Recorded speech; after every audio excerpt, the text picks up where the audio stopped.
Hello बच्चों, नमस्कार। कैसे हैं आप सब लोग? उम्मीद करता हूं कि आप सब लोग अच्छे होंगे, बेहतरीन होंगे, लाजवाब होंगे, एकदम बिंदास होंगे और साथ ही बहुत अच्छे से आप लोग अपनी पढ़ाई को कर रहे होंगे। तो एक बार सभी दोस्त बताएंगे कैसे हैं आप सब लोग, कैसी चल रही है दोस्त आप लोगों की पढ़ाई। तो उम्मीद है कि एकदम बढ़िया चल रही होगी, एकदम शानदार चल रही होगी। अगर बुक सॉल्यूशन में बात करूं तो 2 चैप्टर्स का बुक सॉल्यूशन आप लोगों का हो चुका है। आप लोगों का नंबर सिस्टम का बुक सॉल्यूशन हो चुका है, एचसीएफ एलसीएम का बुक सॉल्यूशन हो चुका है। आज जो चलेगा मेरे दोस्त वो चलेगा ratio and proportion.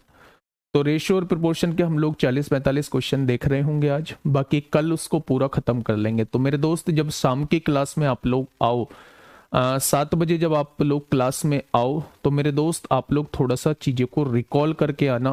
Ankit Bhati sir ने अवतार 2.0 में आप लोगों को रेशियो एंड प्रोपोर्शन पढ़ाया है, तो वहाँ से चीज़ों को पढ़ के आना। ठीक है, हम लोग बहुत तेजी से बुक सॉल्यूशन करेंगे, नए नए कॉन्सेप्ट हम लोग सीखेंगे और एक रफ्तार से, जो रफ्तार हम लोगों की होनी चाहिए उस तरीके से हम लोग उस बुक सॉल्यूशन को कर रहे होंगे। तो जो आप लोगों के डाउट है वो भी दूर हो जाएंगे। अगर मैं सिलेबस की बात करूं तो सिलेबस ऑलमोस्ट आप लोगों का कंप्लीट है। अब जो है वो मेंसुरेशन आप लोगों का बचा हुआ है और मेंसुरेशन के बाद सिंप्लीफिकेशन आप लोगों का बचा हुआ है। सिंप्लीफिकेशन में मेरे दोस्त आप लोगों को स्क्वायर रूट, क्यूब रूट भी करा रहा हूँ, घातांक और करनी भी करा रहा हूँ। ठीक है मेरे साथी, मैंने कल शाम भी आप लोगों को बताया था मेरे दोस्त कि मॉक टेस्ट से अपनी तैयारी का पता नहीं लगाना है कि मॉक टेस्ट में अगर स्कोर कम आ रहा है तो मेरी तैयारी नहीं है। मॉक टेस्ट में जितना स्कोर कर रहा हूँ क्या उतना ही मेन एग्जाम में स्कोर करूंगा? बिल्कुल भी ऐसा नहीं है। मॉक टेस्ट केवल आप लोगों को ये बताता है कि ये पोर्शन जो है वो आप लोगों का वीक है, आपको इस पर मेहनत करने की आवश्यकता है। अगर आप अच्छे से एनालिसिस करेंगे तो एक एक आपकी कमियां बताने का काम करेगा दोस्त मॉक टेस्ट जो होगा। ठीक है, तो लास्ट का 1 महीना जो है वो ज्यादा कंसंट्रेट करिए, किस पर? मॉक टेस्ट पर ज्यादा कंसंट्रेट करिए। अगर आप लोग सिलेबस को कंप्लीट कर चुके हो, मैं बस आप लोगों से ये कहना चाह रहा हूं कि मैथ में मेरे दोस्त आप लोग सिलेबस जरूर कंप्लीट कर लेना। चाहे आप लोग क्या करना, चाहे आप लोग बिल्कुल बेसिक बेसिक कर लेना, जिनका मैथ कमजोर है वो बिल्कुल बेसिक बेसिक कर लेना, लेकिन हर एक चैप्टर का बेसिक आप लोगों को पता होना चाहिए।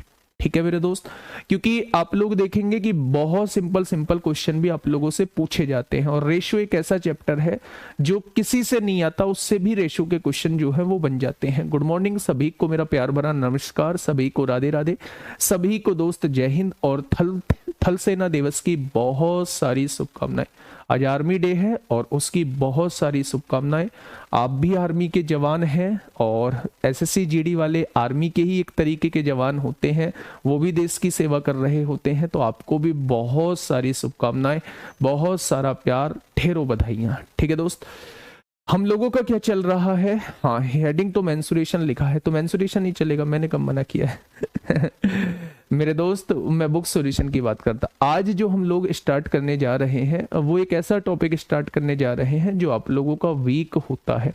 वीक होता भी नहीं है पर आप उसे हमेशा की तरह वीक मान के चलते हैं। ठीक है मेरे दोस्त, तो आज हम उस टॉपिक की बात करने चाह रहे हैं। तो हेडिंग डालिएगा मेरे साथी, आज हम लोग किसकी बात कर रहे हैं? तो आप लोग कहेंगे आज हम लोग मेंसुरेशन, ये ट्राइंगल आप लोगों के सामने बना हुआ है। आज थोड़ी सी पावर की दिक्कत थी, इस वजह से सुबह की क्लास नहीं ले पाया था, पर आप लोगों की क्लास लेना जरूरी था, इसलिए मैंने सुबह की क्लास, यूपीएसआई की क्लास जो है वो ऑफ कर दी थी। ठीक है, उनके सिलेबस की अभी उनके एग्जाम की डेट नहीं है मेरे दोस्त, आपका एग्जाम जो है वो सिर पर है, तो इसलिए दोस्त आप लोगों की क्लास को लेना ज्यादा जरूरी था। क्षेत्रमिति 9:30 बजे हॉस्पिटल जाना है मुझे, तो 9:30 तक हम लोग कंटिन्यू पढ़ लेते हैं, चीज़ों को बहुत अच्छे तरीके से कर लेते हैं। जिनका जन्मदिन है बहुत सारी शुभकामनाएं, बहुत सारा प्यार। अगला जन्मदिन जो आए भरपूर खुशियों के साथ आए, सपनों को साकार करता हुआ आए। ठीक है भाई, चलिए देखिए क्वेश्चन कहना क्या चाह रहा है। हाँ, क्वेश्चन नहीं कहना चाह रहा है, अभी टॉपिक क्या कहना चाह रहा है मेरे दोस्त। सबसे पहले मेंसुरेशन की बात करूं तो इसमें 2 चीजें हम लोगों को पढ़नी है, एक तो 2D पढ़नी है और एक 3D पढ़नी है। ये दोनों होती क्या है वो अभी थोड़ी देर में बताऊंगा। मुझे लगता है 6 से 7 क्लास जो है इसमें लगने वाली है और 6 से 7 क्लास इसमें लगने वाली है। यानी कि अगर मैं बात करूं तो पूरी जनवरी जनवरी के लास्ट तक ये आप लोगों का टॉपिक खत्म होगा। और इसके बाद जो है वो 5 से 6 क्लास मुझे चाहिए होंगी, 5 से 6 क्लास मुझे चाहिए होंगी सिंप्लीफिकेशन में। सिंप्लीफिकेशन में मुझे 5 से 6 क्लास चाहिए होंगी, जिसमें मैं आप लोगों को स्क्वायर रूट, क्यूब रूट करा रहा हूँगा मेरे दोस्त, स्क्वायर रूट, क्यूब रूट करा रहा हूँगा, जिसमें मैं आप लोगों को सिंप्लीफिकेशन भी करा रहा हूँगा, जिसके अंदर मैं आपको घातांक और करनी भी करा रहा हूँगा, घातांक और करनी भी मेरे दोस्त करा रहा हूँगा, और जिसके अंदर हम बेसिक क्वेश्चंस भी देख रहे होंगे जो सिंप्लीफिकेशन से बेसिक क्वेश्चन बनते हैं। ठीक है, तो 5 से 6 क्लास मुझे यहाँ चाहिए होंगी। ठीक है भाई, अब बात करते हैं 2D 3D में। थोड़ा सा बड़ा टॉपिक है, लेकिन मैं आप लोगों से कह दूं कि आप लोगों को आज ही ये ठानना होगा कि चाहे क्लास 2 महीने की हो, हम लोग बोर नहीं होंगे। अगर आप लोग ये ठानते हैं तो मैं भी आप लोगों को वादा करता हूं कि दोस्त इस चैप्टर में आप लोगों को जरा सा भी दिक्कत नहीं आएगी, इतनी सी भी दिक्कत नहीं आएगी, और आप ही वो विद्यार्थी होंगे जो मेंसुरेशन का सबसे पहले क्वेश्चन करेंगे दोस्त। ठीक है, अब मेरी बात को थोड़ा सा ध्यान से समझना कि मैं कहना क्या चाह रहा हूं, करना क्या चाह रहा हूं, कहां से क्या चीज मुझे करानी है, वो सारी चीजें मैं आप लोगों को बता देता हूं। ठीक है, देखिएगा, अगर मैं बात करूं तो हम लोग शुरुआत करेंगे मेरे दोस्त, हम लोग शुरुआत करेंगे 2D से शुरुआत करेंगे, 2D से शुरुआत करेंगे। एक इसके बाद क्लास जो है वो मैं पॉलीगन की आप लोगों को लूंगा, पॉलीगन की आप लोगों की लूंगा एक क्लास, और इसके बाद जो है हम लोग 3D पढ़ रहे होंगे। अगर पढ़ाने का तरीका मैं आप लोगों को बताऊं तो सबसे पहले जो है, सबसे पहले मैं 2 क्लास में फॉर्मूले पर बात करने वाला हूं, 2 क्लास में फॉर्मूले पर बात करने वाला हूं। फॉर्मूले कैसे हम लोगों को याद रखने हैं और कौन कौन सी चीजें फॉर्मूले से हम लोगों को करनी है। ठीक है, उसके बाद जो है वो 4 से 5 क्लास जो होंगी वो पहचान करने की आएंगी कि क्वेश्चन में कौन से क्वेश्चन में किस टाइप का फॉर्मूला लगेगा, वो आप लोगों को पहचान करनी होगी। सेम रूल जो है वो हम 3D में फॉलो करेंगे। सबसे पहले हम फॉर्मूले को पढ़ेंगे, और उसके बाद जो है हम देखेंगे मेरे दोस्त कि कौन सा फॉर्मूला किस वाले क्वेश्चन में इंप्लीमेंट होता है। ठीक है, बहुत बढ़िया। अब आगे आ जाइए मेरे साथी। अगर मैं आप लोगों से कहूं मेरे दोस्त मेंसुरेशन को, अब टॉपिक की तरफ हम लोग चलते हैं, और ये टॉपिक की शुरुआत होती है अब से। तो सबसे पहले मैंने हेडिंग आप लोगों के सामने डाला मेंसुरेशन, बिल्कुल ये मानते हुए कि आप मेंसुरेशन का एम भी नहीं जानते, वहां से शुरुआत कर रहा हूं मेरे दोस्त। बस जितना बोर्ड पे छाप दूं उतना अपनी कॉपी में छाप देना, और उतना कॉपी में छापने के बाद उतना तैयार कर लेना। 2 से 3 क्वेश्चन आप लोगों को देखने को मिलेंगे, और मैं आप लोगों से ये कहता हूं कि अगर आपने इसको कर लिया तो मेरे दोस्त आप बहुत सारे बच्चों को पीछे छोड़ देंगे, क्योंकि बहुत सारे बच्चे जो हैं इस टॉपिक को छोड़ के जाते हैं। ठीक है भाई, चलिए, मेंसुरेशन यानी कि क्षेत्रमिति, मेंसुरेशन यानी कि क्षेत्रमिति, यानी कि इसके अंदर जो है वो क्षेत्रफल या आयतन से रिलेटेड कुछ होगा। ऐसी ज्योमेट्री हम लोगों को पढ़नी है जिसमें क्षेत्रफल की बात की जाए, आयतन की बात की जाए, तो उसी को कहा जाता है मेंसुरेशन यानी कि क्षेत्रमिति कहा जाता है मेरे दोस्त। मेंसुरेशन को 2 पार्ट में डिवाइड किया है, मेरे साथ साथ बनाएंगे। कुछ शुरुआत में जो है वो बेसिक चीजें हैं जिनका पता होना आप लोगों को जरूरी है। मेंसुरेशन 2 पार्ट में डिवाइड होती है, एक 2D होती है और एक 3D होती है। अब इन 2D और 3D का मतलब क्या है मेरे दोस्त? 2D का मतलब होता है 2 डायमेंशन, 2 डायमेंशन का मतलब होता है जिसमें 2 विमाओं की बात की जाए, जिसमें 2 विमाओं की बात की जाए उसे कहते हैं 2 डायमेंशन यानी 2D कहते हैं मेरे दोस्त।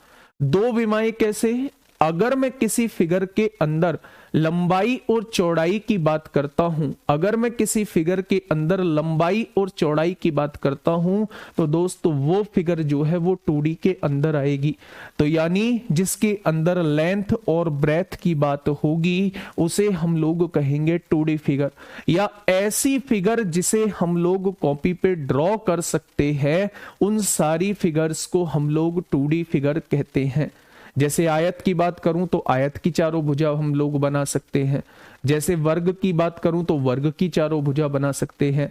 जैसे वृत्त की बात करूं तो एक वृत्त को हम लोग ड्रॉ कर सकते हैं। लेकिन अगर मैं बेलन की बात करूं तो बेलन को आप लोग कॉपी पे नहीं बना सकते। आप कहोगे जी बनाते तो हैं बेलन की फिगर को, पर मेरे दोस्त वो 3D फिगर होती है, अगर उसका एक्चुअल रिप्रेजेंटेशन देखोगे तो आप उसे कॉपी पे नहीं बना पाओगे।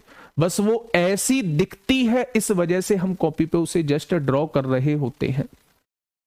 ठीक है भाई, अब देखिए मेरी बात को समझिए। जैसे यहां लंबाई और चौड़ाई की बात हुई है, 3D के अंदर बेटा तीनों विमाओं की बात होती है, यानी लंबाई की भी, चौड़ाई की भी, ऊंचाई की भी। आप कहोगे जी इसका कोई एग्जाम्पल दे दो, तो जिस कमरे के अंदर बैठ के आप लोग क्लास ले रहे हो वो एक 3D फिगर है। आप कहोगे 3D फिगर कैसे है?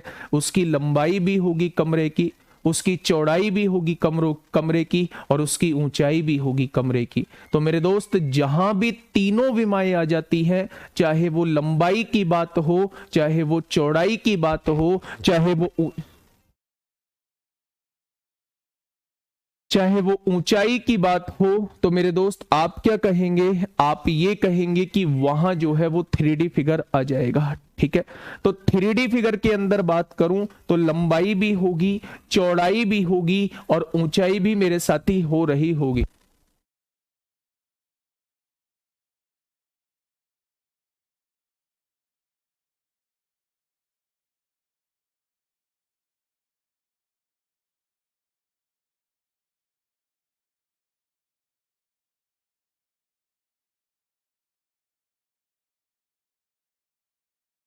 चलिए, अगर मैं यहां से बात करता हूं मेरे दोस्त, ये बहुत बेसिक सी चीज हो गई। और क्या डिफरेंस होता है थी?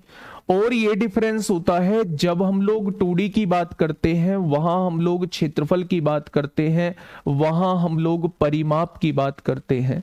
जब हम 2D की बात करते हैं तो मेरे दोस्त वहां हम लोग क्षेत्रफल की बात करते हैं, वहां हम लोग परिमाप की बात करते हैं। क्षेत्रफल का मतलब होता है एरिया की बात करते हैं, वहां पेरीमीटर की बात करते हैं। अब ये नया बवाल कहां से आ गया? एरिया क्या होता है जी, पेरीमीटर क्या होता है? तो थोड़ी देर में इसके बाद हम लोग बात करेंगे, थोड़ी देर में, कि एरिया क्या होता है, पेरीमीटर क्या होता है। ठीक है, अगर मैं यहां से मेरे साथी देखता हूं 3D की बात करता हूं, तो इसके अंदर हम वॉल्यूम की बात करेंगे, इसके अंदर हम वॉल्यूम की बात करेंगे, और इसके अंदर हम सरफेस एरिया की बात करेंगे।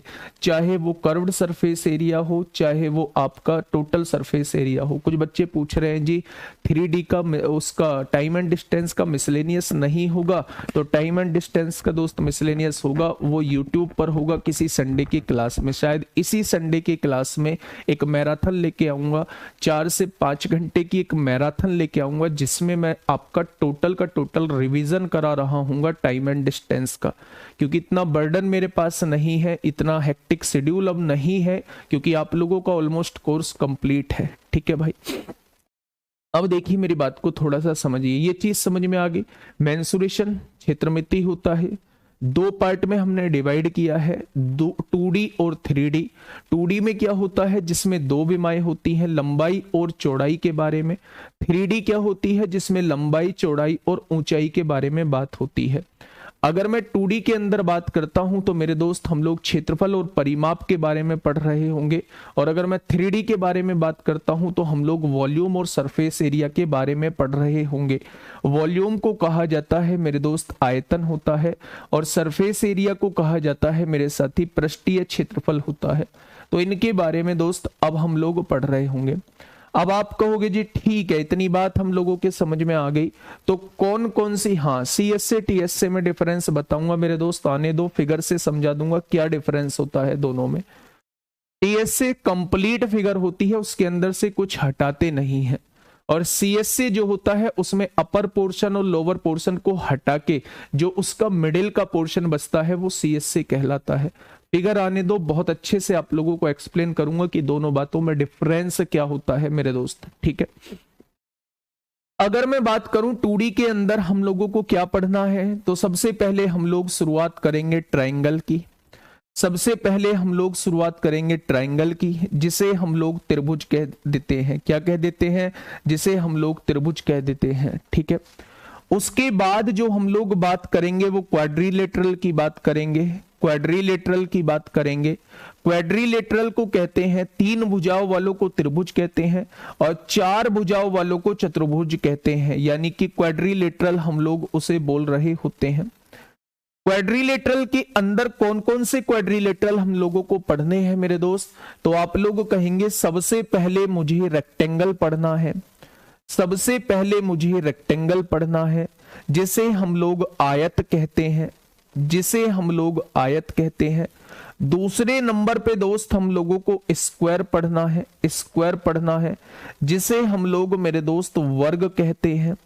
अगर तीसरे नंबर पे यही बात करूं तो मेरे दोस्त मेरे साथी यहां पे पैरेललोग्राम पढ़ना है, पैरेललोग्राम पढ़ना है हम लोगों को, जिसे हम लोग समांतर चतुर्भुज कहते हैं। क्या कहते हैं? समांतर चतुर्भुज कहते हैं मेरे दोस्त। अगर मैं बात करूं कि पैरेललोग्राम को क्या कहते हैं तो आप कहेंगे समांतर चतुर्भुज कहते हैं। ठीक है भाई। अगर मैं आगे बात करता हूं कि और इसके आगे क्या पढ़ना है, तो इसके आगे मेरे दोस्त हमें रोम्बस के बारे में थोड़ा सा पढ़ना है। रोम्बस क्या होता है? तो आप कहेंगे जी जिसे समचतुर्भुज कहा जाता है। क्या कहा जाता है? तो आप कहेंगे जी जिसे समचतुर्भुज कहा जाता है। इसके बाद अगर मैं बात करता हूं और कौन से टाइप का हम लोगों का क्वाड्रिलेटरल होता है, तो आप कहेंगे जितने भी 4 भुजाओं वाले बहुभुज हैं वो सारे क्वाड्रिलेटरल होते हैं, सारे क्वाड्रिलेटरल होते हैं मेरे दोस्त। तो ट्रपेजियम क्या होगा मेरे साथी? समलंब चतुर्भुज होगा। ये सारे क्वाड्रिलेटरल हम लोगों को पढ़ने हैं और इन पे मेरे दोस्त क्वेश्चन भी आप लोगों से पूछे जाते हैं, इन पे आप लोगों से क्वेश्चन भी दबा के पूछे जाते हैं। ट्रायंगल पढ़ना है, त्रिभुज पढ़ना है, वो सारे टाइप के त्रिभुज, चाहे वो आप लोगों का समद्विबाहु त्रिभुज हो, चाहे वो समबाहु त्रिभुज हो, चाहे वो विषमबाहु त्रिभुज हो, चाहे वो न्यून कोण त्रिभुज हो, चाहे वो अधिक कोण त्रिभुज हो, चाहे वो आपका समकोण त्रिभुज हो, जितने भी टाइप के त्रिभुज हैं तो मेरे दोस्त वो सारे हम लोगों को ट्रायंगल के अंदर पढ़ने होंगे। अब 4 भुजाओं वाले बहुभुज को कौन कौन से पढ़ने हैं? रेक्टेंगल हम लोगों को पढ़ना है, स्क्वायर हम लोगों को पढ़ना है, पैरेललोग्राम हम लोगों को पढ़ना है, रोम्बस हम लोगों को पढ़ना है और ट्रपेजियम हम लोगों को पढ़ना है। ठीक है। हाँ, अगर मैं इसमें इंपोर्टेंट साथी सबसे ज्यादा इंपोर्टेंट पूछूं तो आप लोगों को रोम्बस जो है वो सबसे ज्यादा इंपोर्टेंट रहने वाला है, स्क्वायर जो है वो सबसे ज्यादा इंपोर्टेंट रहने वाला है। अगर इंपोर्टेंट की बात करूं तो ये 2 टॉपिक जो है वो जबरदस्त इंपोर्टेंट रहने वाले हैं। क्वेश्चन तो कहीं से भी पूछ सकता है पर ज्यादा चांसेस होते हैं इन दोनों टॉपिकों के अंदर से पूछे जाने के। ठीक है भाई। अब हमने ये क्वाड्रिलेटरल भी पढ़ लिए, क्या इससे भी अलग कुछ और पढ़ना है? तो आप कहेंगे इससे अलग हमें एक छोटा सा टॉपिक पढ़ना है जिसका नाम होगा सर्किल, यानी कि जिसका नाम होगा मेरे दोस्त वृत्त। काइट पाइट हमें नहीं पढ़नी है, हमारे सिलेबस में काइट नहीं है। ठीक है भाई। तो सर्किल हम लोगों को पढ़ना है, वृत्त हम लोगों को पढ़ना है। हिंदी की कहोगे हिंदी भी लिखी है, इंग्लिश की कहोगे इंग्लिश भी लिखी है। तो ये फालतू कमेंट मत करो कि इंग्लिश में बोलो और हिंदी में बोलो मेरे दोस्त, है ना। आप लोग पढ़ाई से बचने के रास्ते 1000 देख लेते हो। देखो बताओ ऐसा कौन सा वर्ड है जहां हिंदी इंग्लिश नहीं लिखी है, बाइलिंगुअल चीजें नहीं लिखी है। सर भाग विधि से कर सकते हैं क्या? हाँ बिल्कुल कर सकते हैं मेरे दोस्त, भाग विधि से, भाग विधि से कर लो या डिफरेंस मेथड से कर लो, यही निकल के आएगा मेरे साथी। आप भाग विधि से करेंगे तो भी यही निकल के आएगा और डिफरेंस मेथड से करेंगे तो भी यही निकल के आएगा। 4 से डिवाइड वाला कॉन्सेप्ट लगाएंगे तो भी ये निकल के आएगा। अगर टोशेंट मेथड लगाते हैं तो भी ये निकल के आएगा। लेकिन अगर दोस्त चाल को दूरी से डिवाइड कर देंगे तो समय निकल के आ जाएगा। लेकिन अगर ए इतने दिन में करता है तो बी कितने दिन में करेगा, वो भी यहां से निकल के आ जाएगा। भाई कुछ भी बोले जा रहे हो, कहीं की ईंट कहीं का रोड़ा, कहीं का कुछ भी जोड़ रहे हो, ये डिफरेंस मेथड से क्या ये निकल के आ जाएगा? ये डिफरेंस मेथड करा रहा हूं मैं आप लोगों को मेरे दोस्त। कैसी बात करते हो मेरे साथी, सुबह ही सुबह जो है कुछ भी कह रहे हैं, कुछ भी। चलिए अब समझिए मेरी बात को। हाँ, अगर मैं 3D की बात करूं कि 3D में हम लोगों को क्या पढ़ना है मेरे दोस्त, तो 3D की भी वो चीजें मैं आप लोगों को बता देता हूं जो चीजें हम लोगों को पढ़नी है। सबसे पहले हमें क्यूबॉइड पढ़ना है, क्यूबॉइड पढ़ना है। क्यूबॉइड को हिंदी में कहा जाता है हम लोगों को घनाभ पढ़ना है। क्या पढ़ना है? घनाभ पढ़ना है। दूसरी बात करूं कि हमें इसी का छोटा भाई हमें क्यूब पढ़ना है। क्यूब क्या होता है मेरे दोस्त? घन होता है। ये भी हम लोगों को पढ़ना है। ठीक है भैया। अगर मैं यहीं पे बात करूं तो हमें राइट सर्कुलर सिलेंडर पढ़ना है, राइट सर्कुलर सिलेंडर पढ़ना है, जिसे हम लोग कहते हैं लंबवृत्तीय बेलन बोलते हैं। क्या बोलते हैं मेरे दोस्त? तो आप कहेंगे लंबवृत्तीय बेलन बोलते हैं। बेलन आप लोगों ने इसकी शॉर्ट फॉर्म सुनी होगी, कोई नहीं लगाता इसके आगे लंबवृत्तीय बेलन, आपने इसकी शॉर्ट फॉर्म सुनी होगी। ठीक है भाई। अगर मैं चौथी बात यहीं पे करता हूं तो राइट सर्कुलर कोन पढ़ता है। राइट सर्कुलर कोन हम लोगों को पढ़ना है। लंबवृत्तीय शंकु हम लोगों को पढ़ना है, लंबवृत्तीय शंकु हम लोगों को पढ़ना है। मेरे दोस्त अब आप कहेंगे जी खोखला बेलन नहीं पढ़ोगे, तो बेटा सिलेंडर के अंदर ही खोखला सिलेंडर करा दूंगा। राइट सर्कुलर कोन आप लोगों के हो गया। अगर मैं बात करूं मेरे दोस्त, इसी के अंदर हमें स्फीयर पढ़ना है, जिसे हम लोग गोला कहते हैं, गोला। और इसी के अंदर हम लोगों को हेमीस्फीयर पढ़ना है, हेमीस्फीयर हम लोगों को पढ़ना है, जिसे हम लोग अर्धगोला कहते हैं। क्या कहते हैं? अर्धगोला कहते हैं। क्या खोखला गोला नहीं पढ़ाओगे? पढ़ाऊंगा, इसी के अंदर पढ़ाऊंगा। ठीक है भाई। अगर मैं यहां देखूं तो लास्ट और जीडी के पॉइंट ऑफ व्यू से बहुत ज्यादा इंपोर्टेंट फ्रस्टम हम लोगों को पढ़ना है, यानी कि छिन्नक हम लोगों को पढ़ना है। लास्ट टाइम भी यहां से दबा के क्वेश्चन आप लोगों से पूछे गए हैं। तो आप क्या कहेंगे? आप ये कहेंगे जी क्या प्रिज्म और पिरामिड नहीं कर पाओगे? तो मेरे दोस्त प्रिज्म पिरामिड मुझे देखना होगा। अगर आपके सिलेबस में है और आपसे पहले कभी भी क्वेश्चन वहां से एक सिंगल भी पूछा गया है, तो मैं आपको प्रिज्म और पिरामिड कराऊंगा। और अगर एक भी क्वेश्चन आज तक के जीवन में नहीं पूछा गया है एसएससी जीडी में, तो मेरे दोस्त मैं इसे नहीं कराऊंगा। मैं पहले ही बता देता हूं, वो मैं एक बार देख के आप लोगों को बताऊंगा। ठीक है भाई। तो ये जो है आप लोगों का सिलेबस होता है, मेंसुरेशन 2D और मेंसुरेशन 3D का दोस्त सिलेबस होता है। ठीक है। अब आप लोगों को क्या करना है? अगर आप लोग तैयार हैं, इन सारी चीजों को पढ़ने के लिए आप लोग तैयार हैं और आप लोग फॉर्मूला याद करने की आप लोगों में हिम्मत है, बकेट बेटा उल्टी बाल्टी फ्रस्टम को ही बोला जाता है। उल्टी बाल्टी जो है वो फ्रस्टम को ही बोला जाता है। अगर आप लोगों में हिम्मत है और आप लोगों में ताकत है और आप लोग ये सोचते हैं कि हाँ हम लोग फॉर्मूले याद कर लेंगे, तो मेरे दोस्त ये क्लासेस जो हैं आप लोगों के लिए जरूरी है। और अगर आप लोगों में हिम्मत नहीं है और आप लोगों के फॉर्मूले याद करना बस की नहीं है, तो मेरे दोस्त फिर ये क्लासेस आप लोगों के लिए जरूरी नहीं है। फिर आप लोग अपना और किसी सब्जेक्ट पे और किसी टॉपिक पे ध्यान दे सकते हैं, क्योंकि ये सारे के सारे टॉपिक, ये सारा का सारा चैप्टर जो है वो मेरे दोस्त फॉर्मूले पर टिका हुआ है। ठीक है। फॉर्मूले पर मेरे दोस्त ये पूरा का पूरा जो है वो टिका हुआ है। ठीक है।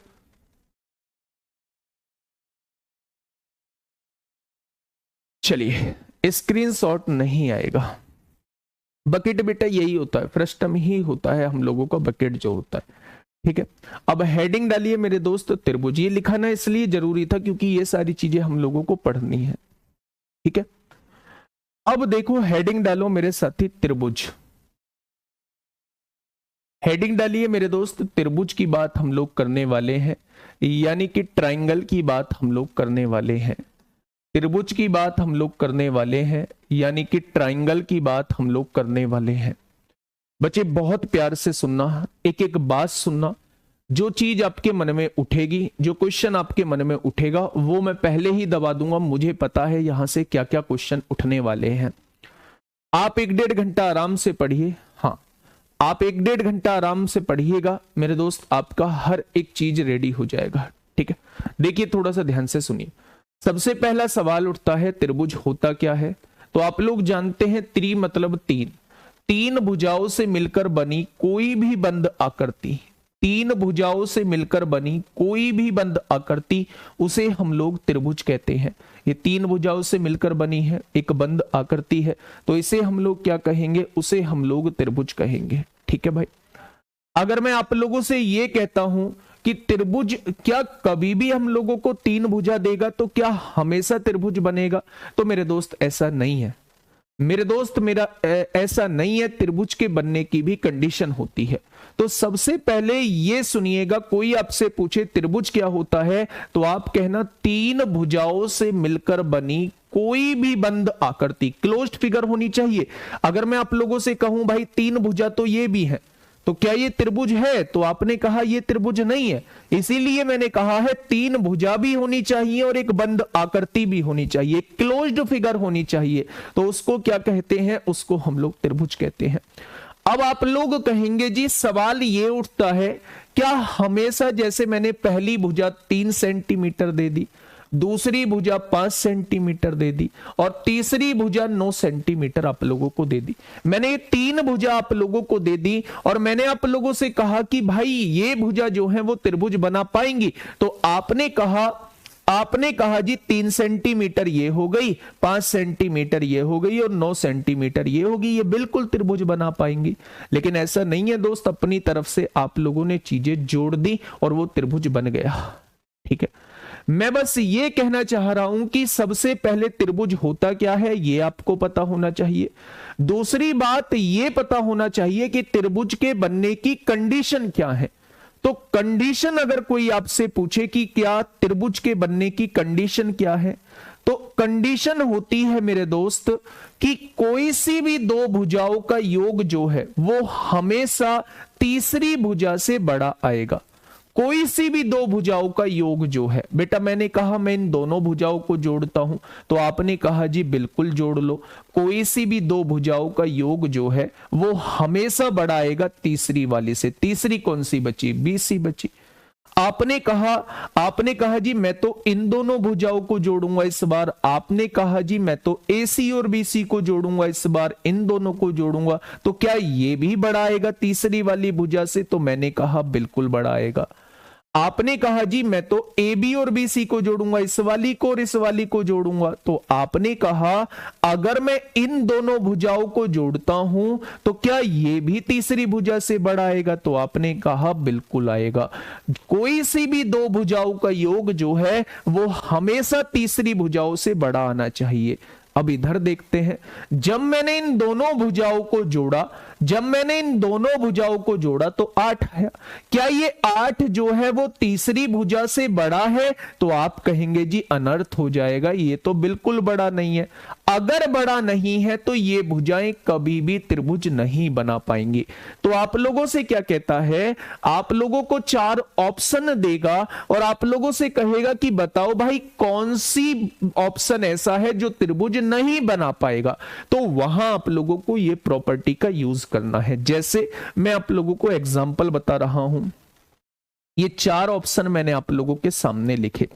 मैंने आप लोगों से कहा 6 हो गया, 17 हो गया और आप लोग कहेंगे ये हो गया 21 हो गया। ठीक है, दूसरा एग्जांपल मैंने दिया 5 हो गया, 18 हो गया और यहां आपको दे दिया मैंने 19 दे दिया। ठीक है, तीसरा दे दिया मैंने आपको 11 दे दिया, यहां पे 16 दे दिया और आपको यहां पे दे दिया 28 दे दिया। चौथा मैंने आपको दे दिया 15 दे दिया, 17 दे दिया और यहां पे आपको 21 दे दिया। तो आप मुझे बताइए कि कौन सा ऐसा ऑप्शन है जो त्रिभुज नहीं बना पाएगा? कौन सा ऐसा ऑप्शन है जो त्रिभुज नहीं बना पाएगा? फटाफट भाई मुझे बताइए कौन सा ऐसा ऑप्शन है जो त्रिभुज नहीं बना पाएगा? तो आपने कहा जी देखो 17 और 6 23 होते हैं, बिल्कुल बड़ा है 21 से। इन दोनों को जोड़ता हूं तो 21 और 17 38 होते हैं, 6 से बिल्कुल बड़ा है। 6 और 21 27 होते हैं, बिल्कुल बड़ा है, हमेशा ट्राइंगल बनाएगा, हमेशा ट्राइंगल बनाएगा। आपने कहा 18 और 5 23 होते हैं, 19 से बड़ा है, बन सकता है। 5 और 19 24 होते हैं, 18 से बड़ा है, बिल्कुल बन सकता है। 18 और 19 37 होते हैं, 5 से बड़ा है, बिल्कुल बन सकता है। 2 साइड का सम तीसरी से बड़ा है। यहां पे आ जाओ, 15 और 17 32 हो गए, 21 से बड़ा है, बन सकता है। 17 और 21 38 हो गए, 15 से बड़ा है, बिल्कुल बन सकता है। 15 और 21 कितने हो गए? 36, 17 से बड़ा है, बिल्कुल बन सकता है।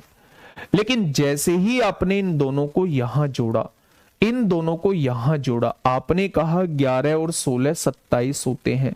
क्या ये 28 से बड़ा है? तीसरी भुजा से बड़ा है? आपने कहा जी बड़ा नहीं है, ये तो बवाल हो जाएगा। अगर बवाल हो जाएगा तो दोस्त कभी भी ये भुजाएं त्रिभुज नहीं बना पाएंगी, कभी भी ये भुजाएं जो हैं वो त्रिभुज नहीं बना पाएंगे। तो त्रिभुज के बनने की कंडीशन होती है कि दो साइड का सम जो होता है वो हमेशा तीसरी साइड से बड़ा होना चाहिए।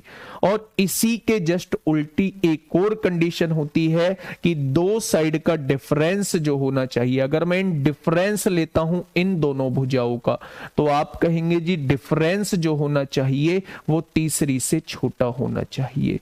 अगर डिफरेंस जो होना चाहिए, दो साइड का डिफरेंस लोगे तो वो हमेशा तीसरी से छोटा आएगा, और दो साइड का सम लोगे तो वो हमेशा तीसरी से बड़ा आएगा। क्या ये बात आप लोगों की क्लियर हो गई? तो आप लोग कहेंगे जी बिल्कुल क्लियर हो गई। सम के केस में बड़ा होगा और आपका डिफरेंस के केस में दोस्त छोटा होगा। क्या ये बात समझ में आ गई? बहुत शानदार। तो ये रटना नहीं है, ये फॉर्मूला नहीं है, बस ये कंडीशन थी आप लोगों के सामने, ठीक है।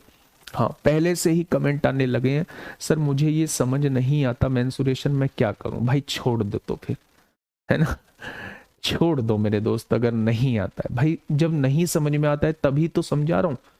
इक्वल आ जाए तो भी त्रिभुज नहीं बनेगा। अगर मैं आप लोगों से ये कह दूं कि भाई क्या ये भुजाएं त्रिभुज बना पाएंगी, तो आप कहेंगे जी बिल्कुल नहीं, क्योंकि इन दोनों का योग जो है वो तीसरी के बराबर आ चुका है, जबकि तीसरी से बड़ा होना चाहिए। तो ये वाली भुजाएं भी आप लोगों का त्रिभुज नहीं बना पाएंगे, ठीक है भाई। चलिए आगे बढ़ते हैं। बेटा रटने की नहीं है, ये तो दिमाग में चीजें डालनी है, ठीक है भाई। अब देखो, हमें यह भी पता चल गया ट्रायंगल होता क्या है, हमें यह भी पता चल गया कि ट्रायंगल की बनने की कंडीशन क्या है। अब देख लो मेरे दोस्त, हाँ अब देख लो ट्रायंगल के क्लासिफिकेशन कैसे करना है। क्लासिफिकेशन यानी वर्गीकरण हम लोगों को कैसे करना है, वर्गीकरण हम लोगों को कैसे करना है ट्रायंगल का। क्लासिफिकेशन यानी ट्रायंगल को बांटना कैसे है, ट्रायंगल को बांटना कैसे है। तो ट्रायंगल को दो पार्ट में बांटा जाता है मेरे दोस्त, ट्रायंगल को दो पार्ट में बांटा जाता है। पहला पार्ट होता है, अच्छा एक बात मुझे बताओ, ट्रायंगल होता क्या है? क्या ये ट्रायंगल होता है? तो आपने कहा जी बिल्कुल यही ट्रायंगल होता है। इस ट्रायंगल के अंदर है क्या क्या चीजें, है क्या क्या चीजें मेरे दोस्त? तो आप लोग कहेंगे जी इसके अंदर हैं दो चीजें। मैंने कहा कौन कौन सी चीजें हैं? तो आपने कहा एक तो इसके अंदर भुजा दी हुई है, एक इसके अंदर जो है वो कोण दिए हुए हैं। यानी किसी भी ट्रायंगल के अंदर दो चीजें होती हैं, एक तो उसकी साइड्स होती हैं और एक उसके एंगल होते हैं। कभी भी कोई भी आपसे पूछे कि ट्रायंगल के तीनों एंगल्स का सम जो है वो कितना होता है, अगर कोई भी आपसे पूछे कि ट्रायंगल के तीनों कोनों का योग कितना होता है, तो आप कहना सेकंड क्लास में हम लोगों ने पढ़ा था कि ट्रायंगल के तीनों कोनों का सम जो होता है वो 180 डिग्री होता है। क्या होता है? ट्रायंगल के तीनों एंगल्स का सम जो होता है वो 180 डिग्री होता है, ठीक है। अब आप मेरी बात को थोड़ा सा ध्यान से समझिएगा। अगर मैं कहूं कि वर्गीकरण, ट्रायंगल का वर्गीकरण हम लोग कैसे करेंगे, तो आप लोग कहेंगे ट्रायंगल को जो बांटेंगे, एक तो हम भुजा के आधार पे बांटेंगे। क्या बांटेंगे? एक तो हम भुजा के आधार पर बांटेंगे, भुजा के आधार पर बांटेंगे, जिन्हें कहा जाता है on the basis of sides. यानी कि एक तो त्रिभुज को हम लोग भुजा के आधार पे बांटेंगे और दूसरा हम त्रिभुज को कोण के आधार पे बांटेंगे, क्योंकि त्रिभुज के अंदर दो ही चीजें होती हैं, एक तो भुजा होती है और एक कोण होते हैं। तो आप लोग त्रिभुज को दो तरीके से बांट सकते हैं, एक तो मेरे दोस्त साइड के आधार पर और एक उसे एंगल के आधार पे बांट सकते हैं, ठीक है भाई। अब ध्यान से सुनना मेरे दोस्त, बहुत प्यार से समझा रहा हूं, बहुत आराम से समझा रहा हूं। रटना कुछ भी नहीं पड़ेगा, आज ऐसी दिमाग में डल जाएगी तो एक बार रिवीजन करने के बाद अभी आप कभी भूलोगे भी नहीं।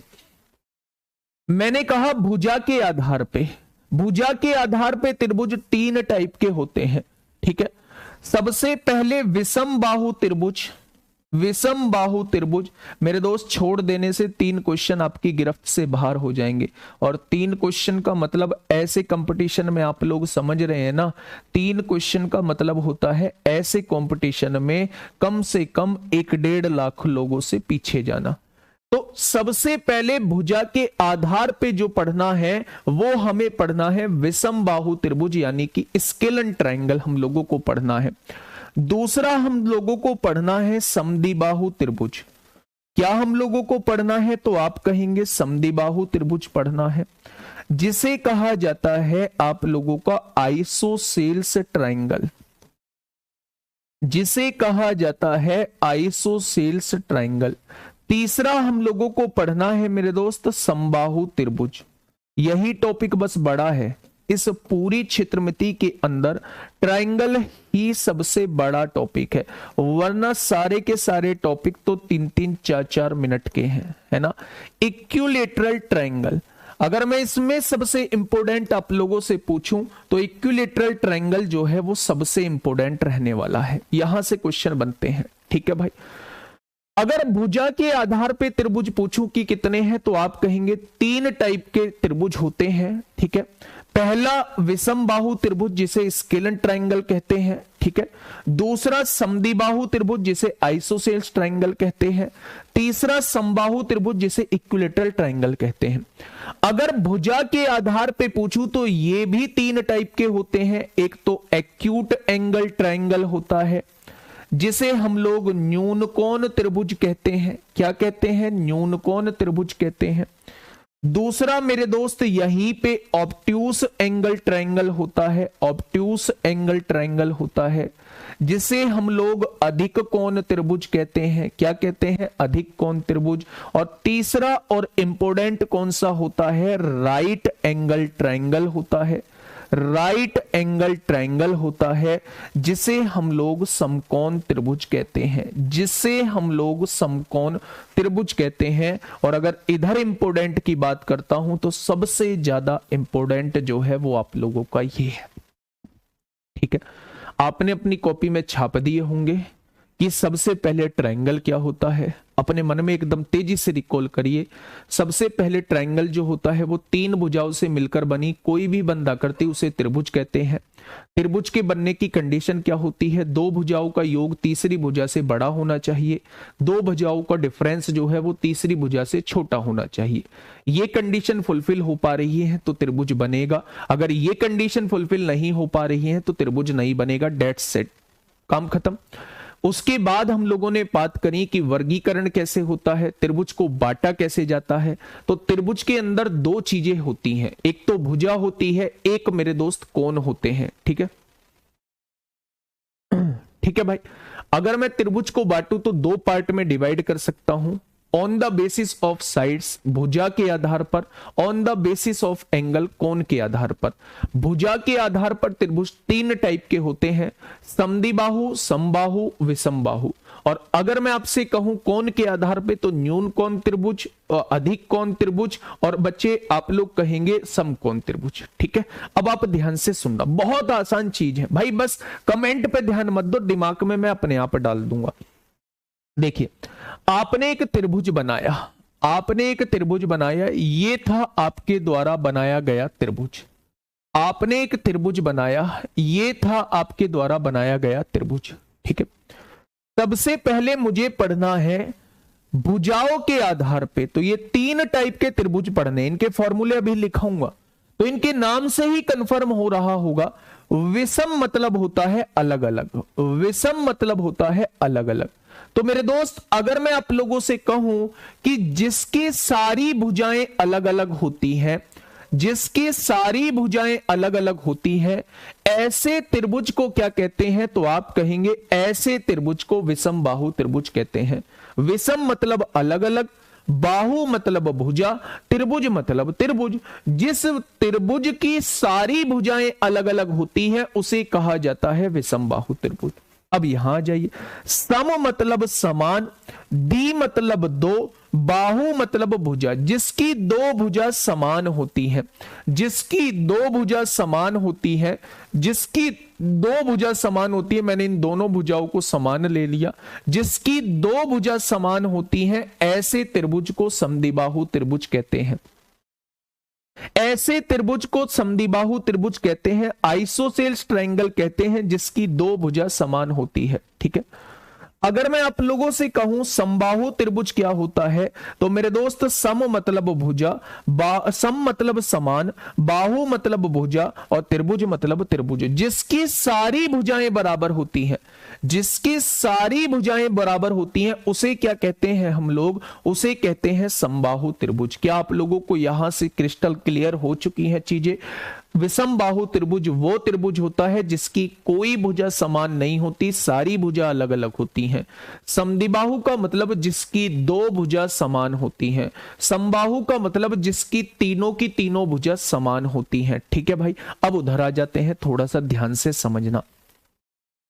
आपने कहा जी ये आपके सामने एक त्रिभुज है, ठीक है, ये कोण मैंने 70 डिग्री का ले दिया। आपने कहा बिल्कुल ठीक बात है। ये कोण मैंने 80 डिग्री का ले दिया। आपने कहा बिल्कुल ठीक बात है।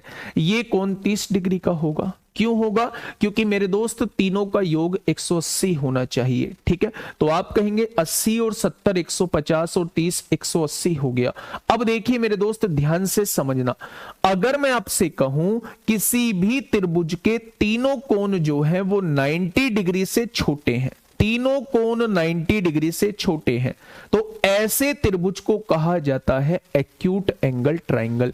न्यून कोण का मतलब होता है छोटे, तो किससे छोटे? न्यून मतलब छोटा, कम तो किससे कम? अगर सभी के सभी कोण जो है वो 90 डिग्री से कम है, तो ऐसे त्रिभुज को कहा जाता है एक्यूट एंगल ट्रायंगल। अगर किसी भी त्रिभुज का एक कोण 90 डिग्री से बड़ा है, मान लो ये 110 का हो गया, ये जो है वो 20 का हो गया, 110 और 20 130, ये कितने का हो जाएगा? 50 का, क्योंकि तीनों का योग 180 होना है। अगर मेरे दोस्त एक कोण 90 से बड़ा हो गया तो ये क्या हो जाएगा? अधिक हो गया, तो अधिक कोण त्रिभुज हो जाएगा। लिखने की आवश्यकता ही नहीं है।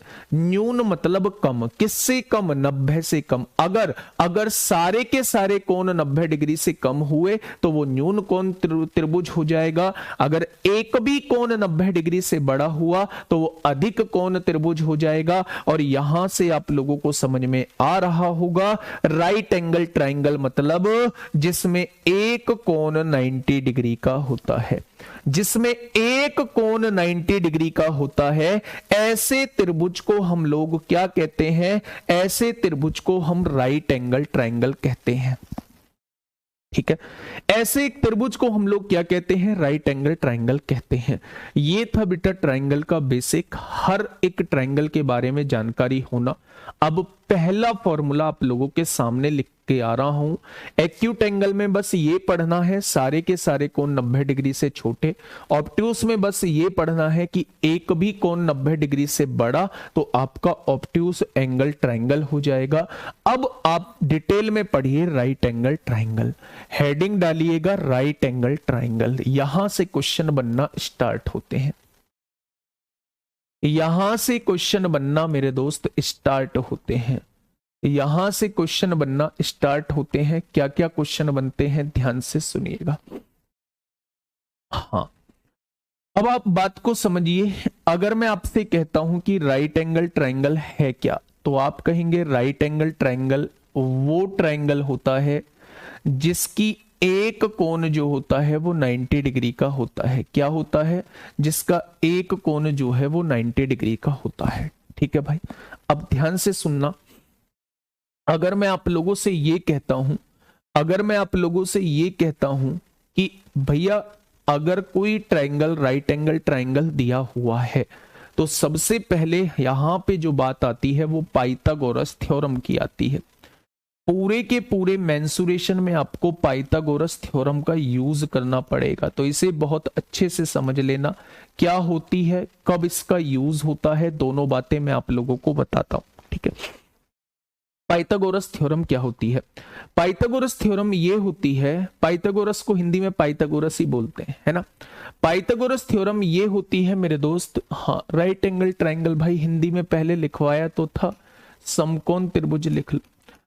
पाइथागोरस थ्योरम ये होती है कि सबसे बड़ी साइड्स का जो स्क्वायर होगा, सबसे बड़ी भुजा का जो स्क्वायर होगा, सबसे बड़ी भुजा का जो वर्ग होगा, वो अन्य दोनों भुजाओं के वर्गों के योग के बराबर आएगा। ये जो होती है ये पाइथागोरस थ्योरम होती है। मैंने क्या बोला? मैंने कहा ये तीन भुजाएं हैं। एक भुजा ये है जिसे मैं ए कह रहा हूं, एक भुजा ये है जिसे मैं बी कह रहा हूं, एक भुजा ये है जिसे मैं सी कह रहा हूं। ठीक है भाई। अगर मैं इस वाले त्रिभुज में सबसे बड़ी कोण के बारे में बात करूं, सबसे बड़ा कोण ये रहने वाला है, इसके सामने की भुजा भी सबसे बड़ी रहने वाली है, यानी ये जो भुजा होती है वो सबसे बड़ी होती है। तो पाइथागोरस एक साइंटिस्ट हुए थे, उन्होंने क्या कहा था? उन्होंने ये कहा था कि भाई किसी भी समकोण त्रिभुज की जो सबसे बड़ी भुजा है, अगर आप उसका वर्ग कर दोगे तो वो अन्य दोनों भुजाओं के वर्गों के योग के बराबर आएगा। यानी कि अगर आप AC का स्क्वायर करते हो तो वो हमेशा अन्य दोनों भुजाओं के वर्गों के योग के बराबर आएगा। यही मेरे दोस्त पाइथागोरस थ्योरम होती है। यही पाइथागोरस थ्योरम होती है कि अगर मैं आपसे ये कहूं कि पाइथागोरस थ्योरम लगती कहां है, तो आप कहना हमेशा समकोण त्रिभुज पे लगती है। आपसे पूछा जाए पाइथागोरस थ्योरम लगती कब है, तो आप कहना अगर किसी भी समकोण त्रिभुज की दो भुजाएं हम लोगों को दी हुई हैं, तीसरी भुजा या तो निकालने के लिए कहा है या फिर हम लोगों को तीसरी भुजा की जरूरत है, तो ऐसे केस में मेरे दोस्त हम लोग पाइथागोरस थ्योरम लगा रहे होंगे। दोबारा से दिमाग को शांत करिए और सुनिए मेरी बात को बहुत प्यार से। हम लोगों को पढ़ना है सबसे पहले right angle triangle. Right angle triangle क्या होता है? जिसमें एक कोण जो होता है वो 90 डिग्री का होता है। अगर मैं आपसे पूछूं किसी भी समकोण त्रिभुज के अंदर सबसे बड़ी भुजा कौन सी होती है, तो आप कहेंगे 90 के सामने वाली भुजा जो है वो सबसे बड़ी होती है। ठीक है भाई। अगर मैं आपसे कहूं पाइथागोरस थ्योरम क्या होती है, तो सबसे पहला सवाल उठता है पाइथागोरस थ्योरम लगती कहां है, तो आप कहेंगे पाइथागोरस थ्योरम हमेशा राइट एंगल ट्रायंगल पे लगती है, यानी कि समकोण त्रिभुज पर लग रही होती है। पहला पॉइंट ये क्लियर हो गया।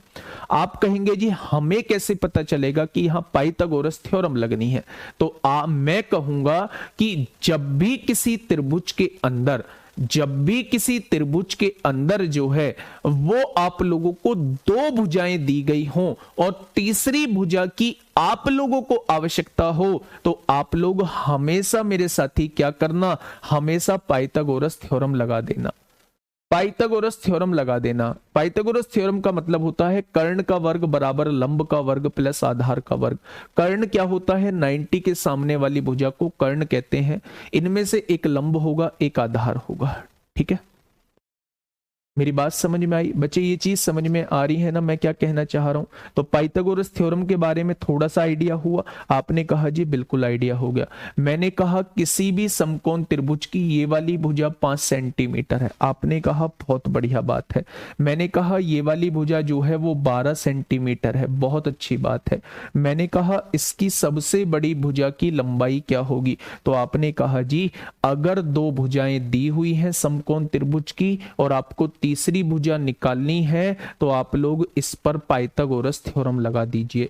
तो बेटा ए बी कितना है? 5, 5 का स्क्वायर कितना होगा? 25 हो जाएगा। BC कितना है? 12, 12 का स्क्वायर कितना होगा? 144 हो जाएगा। यहां से आप लोग कहेंगे, हाँ यहां से आप लोग कहेंगे 25 और 144 169 हो जाएगा। इधर से स्क्वायर हटेगा, इधर स्क्वायर रूट लग जाएगा, तो क्या सबसे बड़ी भुजा जो है वो 13 सेंटीमीटर आ जाएगी। तो अगर दो भुजाएं आप लोगों को दी हुई हैं, कोई सी भी दो भुजाएं दी गई हैं और तीसरी भुजा आपको निकालनी है, तो आप किसका यूज करेंगे, तो आप कहेंगे हमेशा पाइथागोरस का यूज करना है, अगर वो ट्रायंगल जो है वो समकोण त्रिभुज है। ठीक है भाई, अधिक कोण में कुछ गड़बड़ी हुई है, बिल्कुल सही है। 110 और 50, 160 और 20, 180, एक कोण 90 से बड़ा है तो वो अधिक कोण त्रिभुज होगा, ग्रेटर देन 90। सारे के सारे कोण 90 से छोटे हैं तो वो एक्यूट एंगल ट्रायंगल होगा, और एक कोण बराबर है 90 के तो वो राइट एंगल ट्रायंगल होगा। ठीक है, चलिए धीरे धीरे चीजों को मतलब हम लोग खत्म करते जा रहे हैं। पाइथागोरस थ्योरम आप लोगों के समझ में आ गई, तो आपने कहा बिल्कुल आ गई। अब देखिए मेरे दोस्त ध्यान से समझिए, ये था आप लोगों का समकोण त्रिभुज। समकोण त्रिभुज, ये पॉइंट ए है, ये पॉइंट बी है, और ये पॉइंट सी आप लोगों को दिया हुआ है। अगर मैं किसी भी त्रिभुज की बात करता हूं, चाहे वो समकोण त्रिभुज हो, चाहे वो कोई सा और त्रिभुज हो, अगर मैं क्षेत्रफल निकालने की बात करता हूं मेरे दोस्त, तो क्षेत्रफल जो होता है वो 1/2 आधार गुणा ऊंचाई होता है। क्या होता है? आधार गुणा ऊंचाई होता है। तो अगर किसी भी त्रिभुज में ऊंचाई भी दी है, आधार भी दिया है, तो आप हमेशा इस फॉर्मूले का यूज करेंगे, बिना कुछ ये सोचे कि ये कौन सा टाइप का त्रिभुज आप लोगों को दिया हुआ है। इंग्लिश में बात करूं तो 1/2 बेस इंटू हाइट जो है वो इसका फॉर्मूला बन जाएगा। ठीक है भाई, बेस क्या है? बेस होता है ये, आधार होता है ये, और ऊंचाई होता है दोस्त ये होता है ऊंचाई, और ये होता है बेस होता है। तो इन दोनों की मल्टीप्लाई करके जस्ट आधा कर देंगे तो आपके सामने इस पूरे त्रिभुज का क्षेत्रफल निकल के आ जाएगा। क्षेत्रफल होता है मेरे दोस्त इसके अंदर के स्पेस को ही क्षेत्रफल कहते हैं। तो अगर कभी भी आपसे समकोण त्रिभुज का या किसी अन्य त्रिभुज का क्षेत्रफल पूछा जाए, उसमें बेस भी आप लोगों को दिया है, हाइट भी आप लोगों को दी है, तो आप हमेशा इस फॉर्मूले का यूज करेंगे। ठीक है भाई, ये चीज समझ में आ गई। दूसरी चीज आप लोगों से यहां से पूछी जाती है 2D के अंदर परिमाप कैसे निकलता है। भाई लोग, अगर परिमाप की बात करूं तो पहले डेफिनेशन समझिए कि पेरीमीटर निकलता कैसे है। रटना नहीं है मेरे साथी, पेरीमीटर निकलता कैसे है उस बात को समझिए। अगर मैं आप लोगों से ये कहता हूं कि भाई कोई भी फिगर मैंने आप लोगों को दे दी और मैंने आपसे कहा जी इसका पेरीमीटर बताइए, भाई पेरीमीटर कितना होगा, तो आप ये कहिएगा कि जितनी भुजाओं से मिलकर वो फिगर बनी हुई है, जितनी भुजाओं से मिलकर वो फिगर बनी हुई है, उन सभी भुजाओं को जोड़ देंगे तो आप कहेंगे ये इसका परिमाप हो जाएगा। यानी आपने देखा कि ये वाला त्रिभुज 3 भुजाओं से मिलकर बना हुआ है, तो इन तीनों भुजाओं को जोड़ देंगे तो वो परिमाप आ जाएगा। तीनों भुजाओं के योग को ही परिमाप कहते हैं। तीनों भुजाओं के योग को ही परिमाप कहते हैं, कि योग को ही परिमाप कहते हैं। तीनों भुजाओं के योग को ही परिमाप कहते हैं। Sum of 3 sides is equal to perimeter, यानी तीनों भुजाओं के योग को ही परिमाप कहते हैं अगर हम तीनों भुजाओं को जोड़ देते हैं। ठीक है भाई, ये बात समझ में आ गई। अगर हम चतुर्भुज के केस में बात करेंगे तो चारों भुजाओं के योग को ही परिमाप करेंगे। अगर हम पंचभुज के केस में बात करेंगे तो पांचों भुजाओं के केस में हम परिमाप बोलेंगे। तो जिन भुजाओं से मिलकर वो फिगर बनी हुई है, उन्हें क्या कहा जाता है? उन्हें मेरे दोस्त पेरीमीटर कहा जाता है। ठीक है भाई, एरिया आप लोगों को पता चल गया है, पेरीमीटर आप लोगों को पता चल गया है। अब मेरे दोस्त पाइथागोरस थ्योरम आप लोगों को पता चल चुकी है। अब 2 बातें और आप अपनी कॉपी में लिखिए। एक तो लिखिए अंतःवृत्त की त्रिज्या, अभी बताऊंगा मेरे दोस्त ये क्या होती है, और एक लिखिए परिवृत्त की त्रिज्या। आप कहेंगे जी क्या ये भी पूछा जा सकता है? भाई साहब, यूपी पुलिस कांस्टेबल की बात हो, एसएससी जीडी की बात हो, यहां से क्वेश्चन पूछा गया है। अंतःवृत्त की त्रिज्या जिसे हम कहते हैं radius of in circle, radius of in circle, यानी कि मेरे दोस्त अंदर बने हुए वृत्त की त्रिज्या आप लोगों से पूछ लेता है। रेडियस ऑफ सर्कम सर्किल, बाहर बने वृत्त की त्रिज्या वो आप लोगों से पूछ लेता है। तो हम लोग डायरेक्टली कैसे निकालेंगे वो हम लोगों को यहीं का यहीं पढ़ लेना है। बच्चा ध्यान से सुनिएगा, ध्यान से सुनिएगा। हाँ, अर्ध परिमाप भाई परिमाप का आधा, परिमाप का आधा अर्ध परिमाप हो जाएगा। अर्ध लगा रहे हो खुद, मतलब परिमाप का आधा कर रहे हो, तो तीनों को जोड़ के आधा कर देना, वो अर्ध परिमाप हो जाएगा।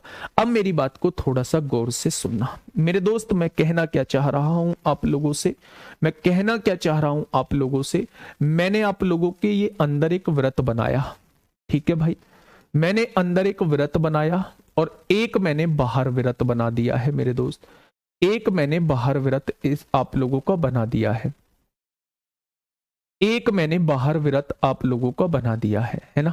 चलो इसे बाद में देख लेंगे, बाहर वृत्त जो है वो बाद में देख लेंगे, ठीक है। अभी अंदर वृत्त बन रहा है, तो आप मुझे ये बताइए, अगर मैं कभी भी आप लोगों से अंदर बने वृत्त की त्रिज्या पूछ लेता हूं, ये जो अंदर बना है इसकी त्रिज्या क्या होगी, इसकी त्रिज्या क्या होगी, इसे ही अंतवृत्त की त्रिज्या कहा जाता है। तो मेरे दोस्त ये जो होता है 90 का एंगल ये है, 90 के सामने वाली साइड्स को हम लोग हाइपोटेनस यानी कर्ण कहते हैं। 90 से जुड़ी हुई भुजा एक परपेंडिकुलर हो जाएगी, एक बेस हो जाएगी, बेस को ही आधार कहते हैं, परपेंडिकुलर को ही लंब कहते हैं और हाइपोटेनस को ही कर्ण कहते हैं, ठीक है भाई। अगर कोई आप लोगों से पूछे कि अंदर बने हुए वृत्त की त्रिज्या बताइए, तो आप कुछ मत करना, आप कुछ मत करना, परपेंडिकुलर में दोस्त बेस को जोड़ना और उसमें से हाइपोटेनस घटा के आधा कर देना। आप क्या करना, हाँ रिकॉर्डेड चल रहा है बेटा, रिकॉर्डेड क्लास लो।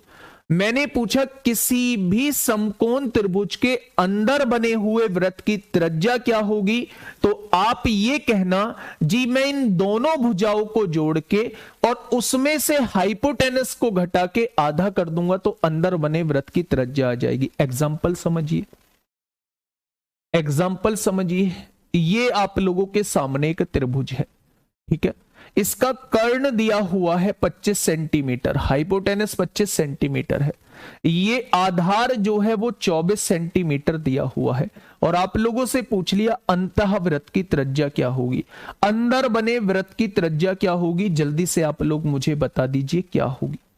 सबसे पहले आप लोगों को अंतःवृत्त की त्रिज्या का फॉर्मूला याद होना चाहिए। क्या होना चाहिए, परपेंडिकुलर में बेस जोड़ेंगे, उसमें से हाइपोटेनस घटाएंगे और आधा कर देंगे। हाइपोटेनस यानी कर्ण भी मुझे दिया हुआ है, बेस यानी आधार भी मुझे दिया हुआ है और मुझे जरूरत है परपेंडिकुलर की जरूरत है। तो जब भी दो भुजा देके तीसरी भुजा की जरूरत होती है तो मैंने आप लोगों को पाइथागोरस थ्योरम बताई है। पाइथागोरस थ्योरम ये कहती है कि सबसे बड़ी भुजा का स्क्वायर कितना हो जाएगा, 625 हो जाएगा, यही सबसे बड़ी भुजा होती है, वो बराबर होती है अन्य दो भुजाओं के स्क्वायर के। भाई 24 का स्क्वायर करेंगे 576 प्लस दूसरी भुजा के स्क्वायर के बराबर होती है। क्या यही होती थी आप लोगों की पाइथागोरस थ्योरम, ठीक है। अब आप ये देखिए कि ये प्लस का 576 है, इधर आके माइनस का 576 हो जाएगा, तो 15 में से 6 गए 9 बचेगा, 11 में से 7 गए 4 बचेगा, इधर से स्क्वायर हटेगा, इधर स्क्वायर रूट लग जाएगा। तो क्या आप कह सकते हैं कि तीसरी भुजा जो है वो 7 आ जाएगी, आएगी या नहीं? तो आपने कहा तीसरी भुजा जो है वो 7 सेंटीमीटर आ जाएगी, आएगी या नहीं? अब वो आपसे पूछ रहा है, उसने तीसरी भुजा के बारे में पूछा ही नहीं है। तीसरी भुजा तो आपकी मजबूरी थी निकालने की, उसने तो बच्चा अंतःवृत्त की त्रिज्या पूछा है, यानी इसके अंदर जो वृत्त बना है उसकी त्रिज्या आप लोगों को बतानी है। तो बस वैल्यू पुट करिए। परपेंडिकुलर क्या है, 7 दिया हुआ है, बेस क्या है 24 दिया हुआ है, हाइपोटेनस क्या है 25 दिया हुआ है और बटे में 2 कर दीजिए मेरे दोस्त। अब आप कहेंगे 24 और 7 31 होते हैं, 31 में से 25 जाएगा तो 6 बचेगा, और 6/2 का मतलब क्या होता है, 3 सेंटीमीटर इस क्वेश्चन का जवाब हो जाएगा। बताइए इस क्वेश्चन में कहां दिक्कत आई है आप लोगों को? कौन सी ऐसी चीज है जो मेंसुरेशन आप लोगों की मुश्किल बना रही है? मेरे दोस्त बस मैंने ये कहा है, अगर 2 भुजा आपके पास हैं और वो समकोण त्रिभुज है तो आप पाइथागोरस थ्योरम लगा दीजिए तीसरी भुजा निकालने के लिए। आपको कैसे पता चलेगा पाइथागोरस थ्योरम लगनी है? तो पाइथागोरस थ्योरम हमेशा समकोण त्रिभुज पर लगती है, हमेशा वहां लगती है जहां 2 भुजा देके तीसरी भुजा आपसे पूछी जाए। आपसे पूछा है अंतःवृत्त की त्रिज्या क्या होगी, तो फॉर्मूला दोस्त ये होता है, ठीक है, परपेंडिकुलर ये वाला, बेस ये वाला, हाइपोटेनस ये वाला, ठीक है भाई। तो इसे आधा कर देंगे, 3 सेंटीमीटर इस क्वेश्चन का बिल्कुल सही जवाब हो जाएगा, है ना। कुछ पागल लोग हिंदी में क्यों नहीं बताते भाई, क्या चीज हिंदी में बताऊं, इसमें हिंदी में लिख रही है, इंग्लिश वाला कहता तो मैं मानता भी मेरे दोस्त। अगर व्यास पूछे तो इस त्रिज्या का जस्ट डबल कर देना, आपके सामने व्यास आ जाएगा। त्रिज्या का जस्ट डबल ही व्यास होता है, ठीक है। तो मैंने आप लोगों के सामने क्या बताया, मैंने आप लोगों के सामने बताया बेटा अंतःवृत्त की त्रिज्या ये होती है, ठीक है। अगर वो आपसे पूछे कि बाहर वृत्त बना हुआ है, भाई साहब ये वाला वृत्त बाहर बना हुआ है, इसकी त्रिज्या बताइए, यानी वो परिवृत्त की त्रिज्या आप लोगों से पूछना चाह रहा है, तो आप कहना ये जो भुजा है ना इसी का आधा कर दो, यानी हाइपोटेनस का आधा कर दो, कर्ण का आधा कर दो, कर्ण का आधा कर दोगे तो आपके पास जो है बाहर बने वृत्त का त्रिज्या आ जाएगी, ठीक है। बस आज के लिए इतना ही कराऊंगा मेरे दोस्त। अब मेरे दोस्त एक बार लास्ट में जाते जाते जो है, मैंने कहा था ये टॉपिक थोड़ा सा बड़ा है, कल भी आप लोगों का ट्रायंगल ही चल रहा होगा और परसों दोस्त सारी की सारी थ्योरी करा दूंगा, यानी 3 क्लास में थ्योरी खत्म होगी और फिर 4 क्लास जो है आगे की क्वेश्चंस कराऊंगा, ठीक है। पहले थ्योरी कराऊंगा उसके बाद क्वेश्चंस कराऊंगा, साथ के साथ इसलिए नहीं करा रहा क्योंकि मिक्स क्वेश्चन ही बन रहे होते हैं, मिक्स क्वेश्चन बन रहे होते हैं मेरे दोस्त, तो फिर दिक्कत आती है। मिक्स ही कराऊंगा, मिक्स के लिए आप लोगों को पहले फॉर्मूले पता होने चाहिए। मेरे साथ 5 मिनट रिकॉल करेंगे, जिसको जाना है वो जा सकता है, 5 मिनट रिकॉल करेंगे, उसके बाद आप लोगों को इस टॉपिक को दोबारा छेड़ने की जरूरत नहीं है। मैं 5 मिनट में सारा रिकॉल कराता हूं। मेंसुरेशन हम लोगों को पढ़नी है। मेंसुरेशन को हमने 2 पार्ट में डिवाइड किया, 2D और 3D। 2D में हम लोगों की 2 विमाएं होती थी, लंबाई और चौड़ाई। मेरे साथ साथ बुड़बुड़ाइए, घर वालों को भी लगे कि पागल हो गया है, बुड़बुड़ा रहा है क्लास में बैठ के, तो मेरे साथ साथ बोलिए दोस्त, कोशिश करिए और यकीन मानना मेंसुरेशन आप लोगों का सबसे मजबूत टॉपिकों में से एक टॉपिक होगा। सुनिएगा थोड़ा सा ध्यान से। मैंने आप लोगों से कहा कि भाई मेंसुरेशन 2 पार्ट में डिवाइड करनी है, 2D और 3D। 2D का मतलब 2 विमाएं जिसमें लंबाई और चौड़ाई के बात में होगी। 3D का मतलब 3 विमाएं जिसमें लंबाई, चौड़ाई और ऊंचाई के बारे में बात होगी। 2D में इमेज में हमने ट्रायंगल, सारे के सारे क्वाड्रिलेटरल और सर्किल हम लोगों ने रख लिए थे। 3D में हम लोगों ने क्यूबॉइड, क्यूब, सिलेंडर, कोन, फ्रस्टम, स्फीयर, हेमिस्फीयर, ये सारे पॉइंट हम लोगों ने रख लिए थे। शुरुआत हमने सबसे पहले ट्रायंगल से की थी। अगर कोई पूछे ट्रायंगल होता क्या है, तो आप कहेंगे ट्रायंगल होता है जी अगर 3 भुजाओं से मिलकर बनी कोई भी क्लोज्ड फिगर, कोई भी बंद आकृति है तो वो ट्रायंगल कहलाती है। दूसरी बात, ट्रायंगल के बनने की कंडीशन क्या है, तो आप कहेंगे 2 भुजाओं का योग तीसरी से ज्यादा होना चाहिए या फिर 2 भुजाओं का अंतर तीसरी से कम होना चाहिए, तो उसे हम लोग कहते हैं ये ट्रायंगल के बनने की कंडीशन है। क्लासिफिकेशन किया था हम लोगों ने कोण के आधार पर, भुजा के आधार पर। त्रिभुज के तीनों कोणों का योग 180 डिग्री होता है। कोण के आधार पे 3 टाइप में बांटा था, तो मैंने कहा था कोण के आधार पे 3 टाइप में बांटा था। एक होता है न्यून कोण जिसमें सारे के सारे कोण 90 डिग्री से छोटे होते हैं। एक बांटा था अधिक कोण जिसमें एक कोण 90 डिग्री से बड़ा होता है, और तीसरा बटा था हम लोगों ने समकोण, जिसमें एक कोण 90 डिग्री का होता है। अगर समकोण की बात करूं तो समकोण में एक कोण 90 डिग्री का होता है, तो इसके अंदर समकोण के सामने वाली भुजा को कर्ण कहते हैं, अन्य दो भुजाओं को लंब और आधार कहते हैं, यानी हाइपोटेनस, परपेंडिकुलर और बेस। यहां पे मैंने आप लोगों को बताया था, जब भी किसी समकोण के अंदर दो भुजा देके तीसरी भुजा आप लोगों से पूछी जाए तो आप कहना कि यहां पाइथागोरस थ्योरम लगेगी।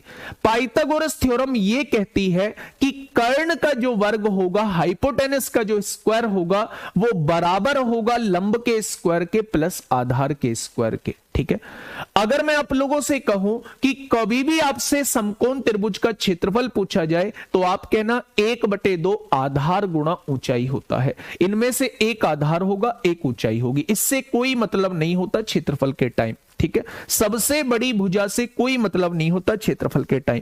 अगर मैं आपसे परिमाप पूछता हूं तो सबसे परिमाप जो होता है वो तीनों भुजाओं का योग ही परिमाप होता है। अब दो चीजें आपने पहली बार पढ़ी होंगी, एक तो अंदर बने वृत्त की त्रिज्या पूछ लेता है, एक वो बाहर बने वृत्त की त्रिज्या आप लोगों से पूछ लेता है। तो जब भी अंदर बने वृत्त की त्रिज्या आपसे पूछे तो परपेंडिकुलर में बेस जोड़ना, उसमें से हाइपोटेनस घटा के 2 से डिवाइड कर देना, यानी इन दोनों भुजाओं को जोड़ के सबसे बड़ी भुजा को घटा के आधा कर देना। ठीक है, अगर मैं आप लोगों से यह कहूं कि भैया परिवृत्त की त्रिज्या क्या होगी, तो बाहर बने वृत्त की त्रिज्या क्या होगी, तो आप कहना कि वो कर्ण की आधी होती है, h/2 होती है। ठीक है भाई, बस आज के लिए इतना ही। कल जो स्टार्ट करेंगे अपना टॉपिक यहां से स्टार्ट कर रहे होंगे, इन दोनों को भी कल ही करा दूंगा फॉर्मूले सहित, और कल ही आप लोगों को स्क्वायर और रेक्टेंगल भी कराने की कोशिश करूंगा। आज के लिए इतना ही। Okay, tata, bye bye.